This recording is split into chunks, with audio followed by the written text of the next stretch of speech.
Hi there, I'm Norene Freeman and I'm so happy to be back again with you. Today I want to read a story called The Tree. And before I do, what I'd like to do is give you a little back history written by the author himself. The author's name is Dana Lyons and the illustrator is David Danioth. The story of the tree.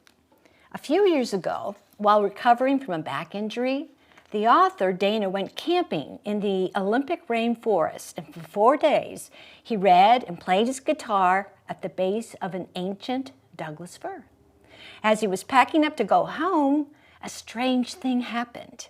A fully formed song came flowing through him, and looking up into the giant tree, he said, "I'll bet this is your song." So as the years passed, whenever he introduced this book, The Tree, he'd tell audiences that the author of the song was a Douglas fir, even though he only half-heartedly believed it himself. One day, on the ferry to Orcas Island, he ran into an old friend, and he said, "Are you coming to the celebration?" Well, after a 10-year struggle, the Madrona Point burial ground has finally been returned to the Lumi people. So they went together, and after the feast, his friends said the tribal chief wanted to hear the story of the tree. So as he sang, the elders seemed riveted to each note and word. Later, the author told the story of the song's origin and that he'd always wondered if it really had come from that ancient fir tree. "Oh, it did," said the chief. "I recognized the tune." He then explained, "It is known in our tradition that each tree has its own song. Our music comes from them. We show our respect for the great trees by singing their songs and playing them on the flute. We must all work to save the ancient groves in our territory." And here we go. The Tree.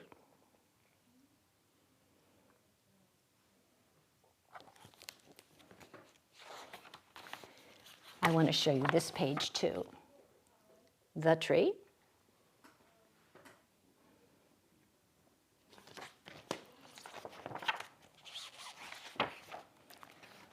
There's a river flowing near me, and I've watched that river change and grow.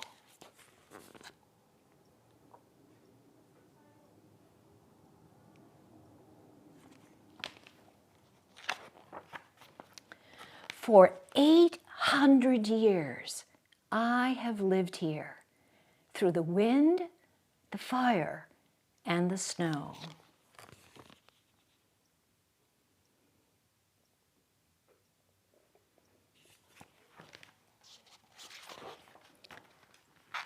I see salmon return every summer.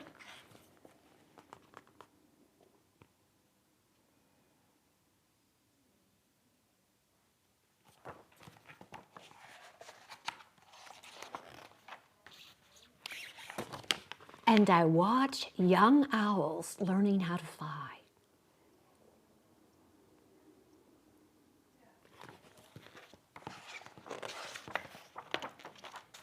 I have felt the claws of the grizzly.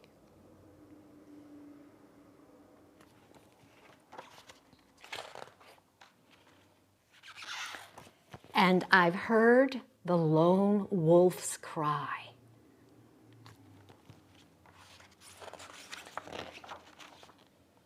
I have seen great glaciers melting, and I've met lightning eye to eye.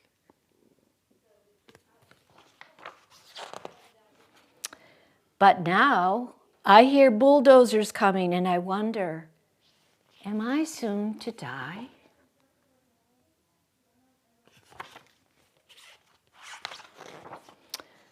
Who will house the owl? And who will hold that river's shore?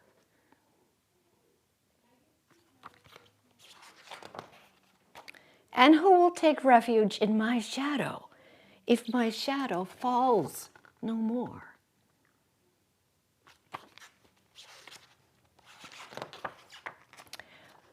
But now I hear children running, circling my trunk, hands soft and strong.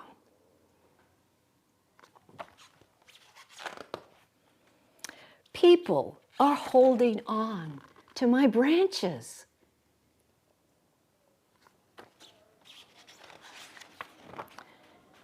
So the wind may always carry my song.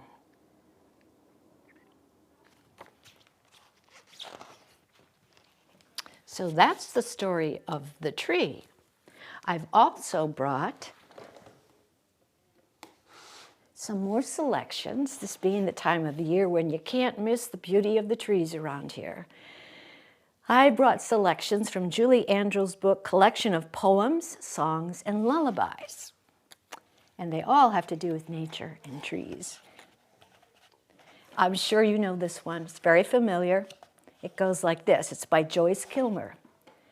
I think that I shall never see a poem lovely as a tree whose hungry mouth is pressed against the earth's sweet flowing breast, a tree that looks at God all day and lifts her leafy arms to pray, a tree that may in summer wear a nest of robins in her hair, upon whose bosom snow has lain, who intimately lives with rain. Poems are made by fools like me, but only God can make a tree. Here's another one by Harry Ben called Trees. Trees are the kindest things I know. They do not harm. They simply grow and spread a shade for sleepy cows and gather birds among their boughs. They give us fruit and leaves above, and wood to make our houses of, and leaves to burn on Halloween, and in the spring, new buds of green. They are the first when day's begun to touch the beams of morning sun. They are the last to hold the light when evening changes into night. And when a moon floats on the sky, they hum a drowsy lullaby of sleepy children long ago. Trees are the kindest things I know.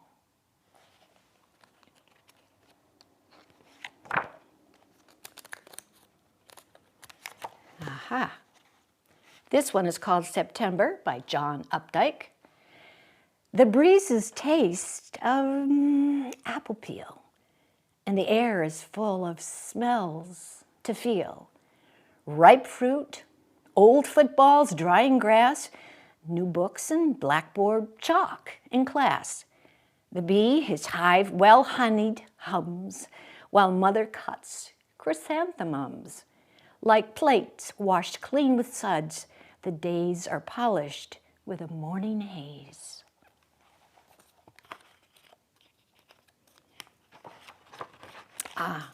This is a little different. It's not exactly about trees, but it happens at this time of year. It's called Something Told the Wild Geese, and it's by Rachel Lyman Field. Something told the wild geese it was time to go. Though the fields lay golden, something whispered, snow. Leaves were green and stirring, berries luster glossed, but beneath warm feathers, something cautioned, frost. All the sagging orchards steamed with amber spice, but each wild breast stiffened at remembered ice. Something told the wild geese it was time to fly. Summer sun was on their wings, and winter in their cry.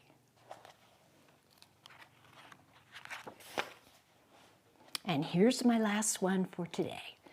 It's called Every Living Thing, with lyrics and music by Julie Gold. When I stand beneath the sky and I watch the clouds roll by, all at once, I feel my spirit starts to sing. Suddenly, there are no words.